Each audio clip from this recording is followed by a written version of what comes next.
ನಮ್ಮ ರುಚಿ ಸ್ಟುಡಿಯೋ ಚಾನಲ್ಗೆ ಸ್ವಾಗತ. ನಾನು ನಿಮ್ಮ ಶಶಿ. ನಾವು ಇವತ್ತು ನಮ್ಮ ಮನೆಯಲ್ಲಿ ಬಸಳೆ ಸೊಪ್ಪನ್ನು ಉಪಯೋಗಿಸಿಕೊಂಡು ಸುಂದರವಾದ ಸಾಂಬಾರ್ ರೆಸಿಪಿಯನ್ನು ಮಾಡುತ್ತಿದ್ದೇವೆ.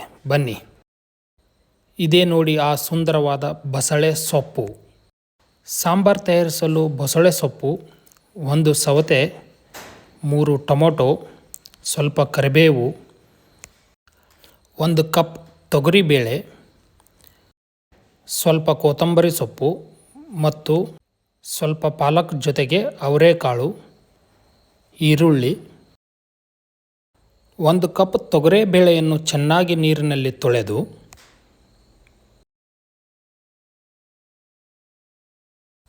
1 ಕಪ್ ಅವರೆಕಾಳನ್ನು ತೆಗೆದುಕೊಂಡು ಅದನ್ನು ನೀರಿನಲ್ಲಿ ಚೆನ್ನಾಗಿ ತೊಳೆದು ಅದನ್ನು ಈ ರೀತಿ ಅದಕ್ಕೆ ಮಿಕ್ಸ್ ಮಾಡಬೇಕು.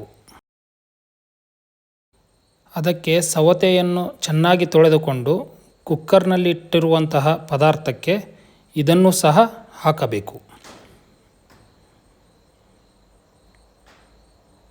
ಇದಕ್ಕೆ ನಂತರ ಬಸಳೆ ಸೊಪ್ಪು, ಪಾಲಕ್ ಸಹ ಸೇರಿಸುವುದು ಉತ್ತಮ. ಅದು ಸಹ ಚೆನ್ನಾಗಿ ತೊಳೆದು ಸೇರಿಸಬೇಕು. ಈಗ ನಾವು ಯಾವ ಕಪ್ಪಿನಲ್ಲಿ ತೊಗರಿಬೇಳೆ ಮತ್ತು ಬಸಳೆ ಸೊಪ್ಪನ್ನು ತೆಗೆದುಕೊಂಡಿದ್ದೆವೋ ಆ ಕಪ್ಪಿನಿಂದ ಕುಕ್ಕರಿಗೆ 4 ಬಟ್ಟಲು ನೀರನ್ನು ಹಾಕಬೇಕು. ನಂತರ ನಾವು ಕುಕ್ಕರ್ನ ಲಿಡ್ ಕ್ಲೋಸ್ ಮಾಡುವ ಮೂಲಕ ಸ್ಟವ್ ಆನ್ ಮಾಡಿ 3 ರಿಂದ 4 ವಿಸಿಲ್ ಬರುವ ಹಾಗೆ ಇದನ್ನು ಕುದಿಸಬೇಕು. 3 ವಿಸಿಲ್ ಆದರೆ ಬಹಳ ಅತ್ಯುತ್ತಮವಾಗಿ ಪದಾರ್ಥ ಬೇಯುತ್ತದೆ. ನಾವು ಈಗ ಒಂದು ಪಾತ್ರೆಯನ್ನು ತೆಗೆದುಕೊಂಡು ಆ ಪಾತ್ರೆಗೆ 2 ಟೀ ಸ್ಪೂನ್ನಷ್ಟು ಆಯಿಲನ್ನು ಹಾಕಿ ಅದಕ್ಕೆ ನಾವು ಈಗ ಮಸಾಲವನ್ನು ರೆಡಿ ಮಾಡಲು ಬೇಕಾಗಿರುವಂತಹ ಈ ಪದಾರ್ಥಗಳನ್ನು ಹಾಕಿ ಮಸಾಲವನ್ನು ರೆಡಿ ಮಾಡಿಕೊಳ್ಳೋಣ. ಆ ಪಾತ್ರೆಗೆ ಸ್ವಲ್ಪ ಕೊಬ್ಬರಿ, ಲವಂಗ, ಜೊತೆಗೆ ಸ್ವಲ್ಪ ಈರುಳ್ಳಿ, ಬೆಳ್ಳುಳ್ಳಿ, ಕರಿಬೇವನ್ನು ಹಾಕಿ ನಾವು ಸ್ವಲ್ಪ ಹುರಿದಿಟ್ಟುಕೊಂಡು ಮಸಾಲವನ್ನು ಮಾಡೋಣ.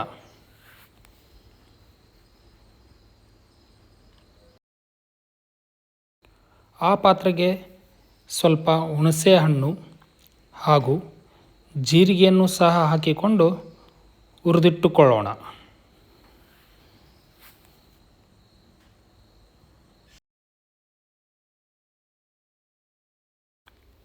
ನಾವು ಆಗಲೇ ಕುಕ್ಕರ್ನಲ್ಲಿ ಬೇಯಿಸಿದಂತಹ ಪದಾರ್ಥವನ್ನು ತೆಗೆದು ಅದರಲ್ಲಿರುವಂತಹ ನೀರನ್ನು ಸಪ್ರೇಟ್ ಮಾಡಿ ಆ ಬಸಳೆ ಸೊಪ್ಪು ಮತ್ತು ಬೇಳೆಯನ್ನು ಚೆನ್ನಾಗಿ ಮಿಕ್ಸ್ ಮಾಡಿ ಸಣ್ಣಗೆ ಪೇಸ್ಟ್ ಮಾಡೋಣ. ನಾವು ಹಿಂದೆ ತಯಾರಿಸಿದಂಥ ಮಸಾಲಕ್ಕೆ ಸ್ವಲ್ಪ ಟೊಮೊಟೊವನ್ನು ಹಾಕಿ ನಂತರ ಅದನ್ನು ಮಿಕ್ಸಿ ಜಾರಿನಲ್ಲಿ ತೆಗೆದುಕೊಂಡು ಅದಕ್ಕೆ ಸ್ವಲ್ಪ ಬೆಳ್ಳುಳ್ಳಿ, ಕೊತ್ತಂಬರಿಯನ್ನು ಹಾಕಿ ಚೆನ್ನಾಗಿ ಪೇಸ್ಟ್ ಮಾಡೋಣ. ನಾವು ಪೇಸ್ಟ್ ಮಾಡುವಾಗ ಸ್ವಲ್ಪ ನೀರನ್ನು ಹಾಕಿಕೊಂಡರೆ ಅದು ಉತ್ತಮ.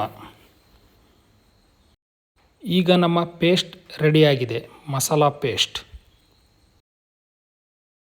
ನಾವು ಈಗ ಹಳ್ಳಿಯ ಪದ್ಧತಿಯಲ್ಲಿ ಒಲೆ ಹಚ್ಚಿಕೊಂಡು ಆ ಒಲೆಯ ಮೇಲೆ ಒಂದು ಪಾತ್ರೆಯನ್ನು ತೆಗೆದುಕೊಳ್ಳೋಣ.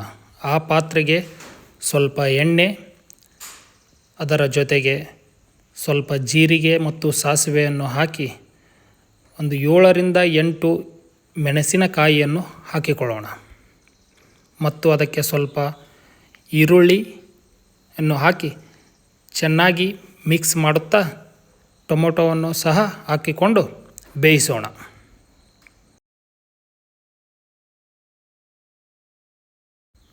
ನಂತರ ಈ ಪಾತ್ರೆಗೆ ನಾವು ತಯಾರಿಸಿದಂತಹ ಮಸಾಲ ಪೇಸ್ಟನ್ನು ಸಹ ಹಾಕಿಕೊಂಡು ಅದಕ್ಕೆ ಸ್ವಲ್ಪ ಅರಿಶಿಣ ಪುಡಿ, ಜೊತೆಗೆ ಮನೆಯಲ್ಲಿಯೇ ತಯಾರಿಸಿದಂತಹ ಖಾರದ ಪುಡಿಯನ್ನು ಹಾಕಿಕೊಳ್ಳೋಣ.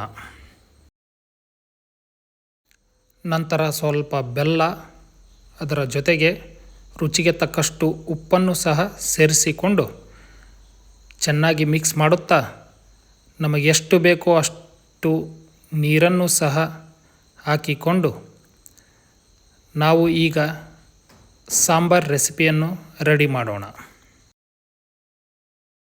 ನಾವು ಇದಕ್ಕೆ ಹಿಂದೆ ಬೇಯಿಸಿದಂತಹ ಬೇಳೆ ಮತ್ತು ಬಸಳೆ ಸೊಪ್ಪನ್ನು ಸಹ ಸೇರಿಸುತ್ತಾ ನಾವು ಸಾಂಬಾರನ್ನು ರೆಡಿ ಮಾಡೋಣ. ಈಗ ಈ ಸಾಂಬಾರ್ 5 ರಿಂದ 10 ನಿಮಿಷಗಳ ಕಾಲ ಚೆನ್ನಾಗಿ ಕುದಿಯಬೇಕು. ಹೀಗೆ ಮಾಡಿದರೆ ನಮ್ಮ ಸಾಂಬಾರ್ ರೆಡಿ ಆಯಿತು. ಬನ್ನಿ ಎಲ್ಲರೂ ಸವಿಯೋಣ